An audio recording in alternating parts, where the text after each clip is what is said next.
Most Shopify stores have the same blind spot. The second someone pays, they stop selling to them right when it's actually the best moment to do it. A well-targeted one-click offer right after checkout gets accepted by up to 1 in 10 customers and can lift your average order value by 10 to 20%. With ad costs climbing every year, that margin isn't optional anymore. So in today's video, we're breaking down 3 post-purchase upsell examples that work really well so you can implement them in your own Shopify store. Quick thing, each week we break down Shopify growth tactics you can actually use to make more money. If you're into scaling, go ahead and subscribe. So many stores are sitting on an easy win and don't even know it. It's the post-purchase offer. Customers just handed you their card, and that buy click still has momentum. That combination never happens again in the entire customer journey, which is exactly why this is the best moment to ask for one more yes. Now, once you've got that moment, it's really important what you put in front of them, because there's 4 ways to play it. You can offer more of the same, but one candle, here's a second one. It works fine for consumables. You can offer faster results, a booster or accessory that speeds up whatever they already bought. You can also offer longer term value, a refill or subscription so they don't have to remember to reorder.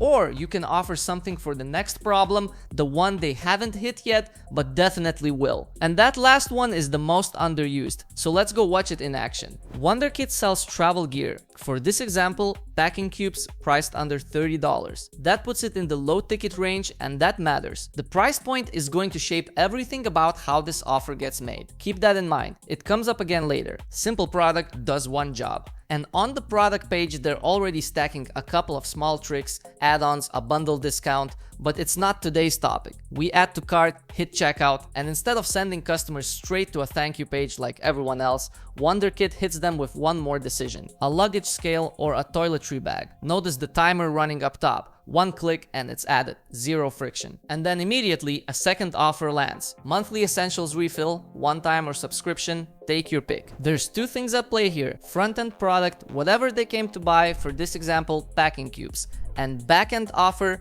whatever you show them right after them. Here's a simple test that separates a good upsell from a lazy one. Does this solve a problem the front-end product just handed them? Because pairs nicely isn't enough on its own. Packed your suitcase perfectly with cubes, now you don't know if you're over the airline weight limit. And look, there's the scale. Notice the copy? Know your weight before the airline does, because that's solving the problem before it even happens. And notice how simple the offer actually is. It's a product, short copy, and the button. Nothing more, no video, no long pitch. At this price point, that's not a shortcut, that's the right call, because nobody's reading an FAQ before adding an $11 scale. Now let's talk about how most stores mess this part up. First, too many options crammed onto one page. 5 different upsells, multiple bundles, all competing for attention. At $10, that's just noise. Then there's the endless downsell chain. And this one's sneakier. Say no once, get a cheaper offer. That's fine, but say no again and again, and the price keeps dropping every time you click no. That's a store negotiating with itself in real time. 1 step down works, but 5 steps down kills your authority. And the subscription trap. Pre-selecting subscribe by default because it's better for your revenue than it is for the customer. It may work short term, but it's the fastest way to rack up chargebacks and 1-star reviews from people who didn't realize they signed up for a recurring charge. Wanderkit left the honest option selected. Let's look at a second example, and this one shows something most stores never think to do, because scaling stores don't run one static offer for everyone. They read the signal you already gave them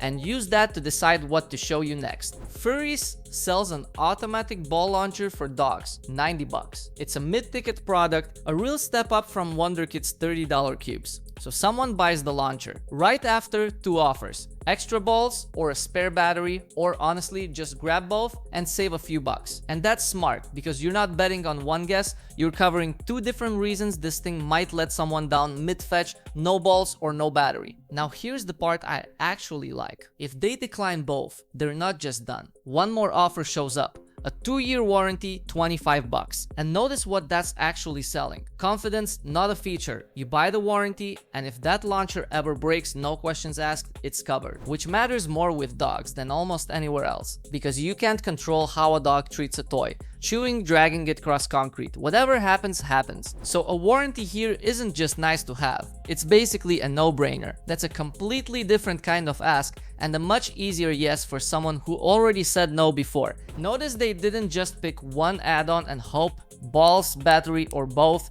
That's 3 ways to say yes instead of 1. More paths to a yes means more people actually take it. And when someone says no to all 3, you don't actually know why. Maybe the price felt wrong, maybe they just don't trust add-ons yet, maybe they simply don't need balls or a battery specifically. You can't read minds, so guessing wastes the second chance. What you can do is try something cheaper instead of repeating the pitch. Drop the price, and if they say yes now, you've learned something. If they still say no, that's useful for further experiments. And if you want to get serious about this, try swapping which product leads. Try a different downsell. See what actually converts best for your store. That's real A/B testing, comparing full setups against each other. We've got a full video on doing that properly, links up top. Let's look at one more. And this is where the offer format actually changes. AthloBeat sells a knee massager for $130. It's a high-ticket product, real step up from everything else in this video. And the first offer that shows up doesn't look like Wanderkit's banner or FurEase quick add-on. It's a full-page headline first. Your knees covered, what about everywhere else? Good copy explaining the importance of this massage gun, then the product itself laid out feature by feature. Helps you understand what it even is. Below that, social proof. 3 reviews,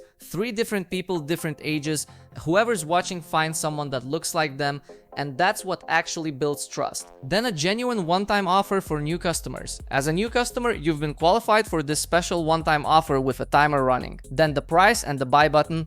Below that, trust badges and an FAQ. So many selling points before the price even shows up. Accept it, and one more offer lands. Not a product this time, but a membership. The Pro Club, $59 a month. 5 real perks, not just a discount code. And notice it's upfront about being recurring. You actually have to confirm that before joining, not something buried in fine print. Cancel anytime right there on the page. That's the kind of disclosure that makes someone comfortable saying yes to a subscription instead of feeling tricked into one. Here's the part actually worth remembering. Every single offer in this video has passed the same test. Does it solve a real next problem? But notice what changed here. The logic held steady, but the presentation shifted. At $11 on Wanderkit, a clean banner is all you need. Nobody's reading an FAQ before adding a luggage scale. But at $110, you're asking someone to trust you with real money again, right after they already did. That takes more than a banner. It takes proof, reviews, answers to the objections before they even come up. So here's the actual rule. The offer type doesn't change with price. Next problem still beats more of the same. At $10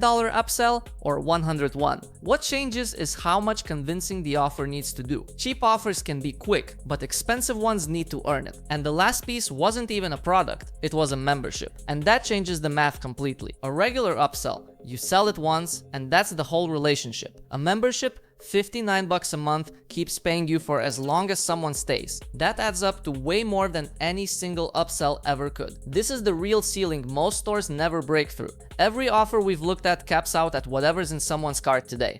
A membership doesn't cap out at all. Done right, it's not the next item they buy, it's every month they keep paying you. If you want help setting up post-purchase upsells like these in your own store, that's exactly what I'm covering next. And if this helped, leave a like, it helps the channel grow, which means more videos like this one.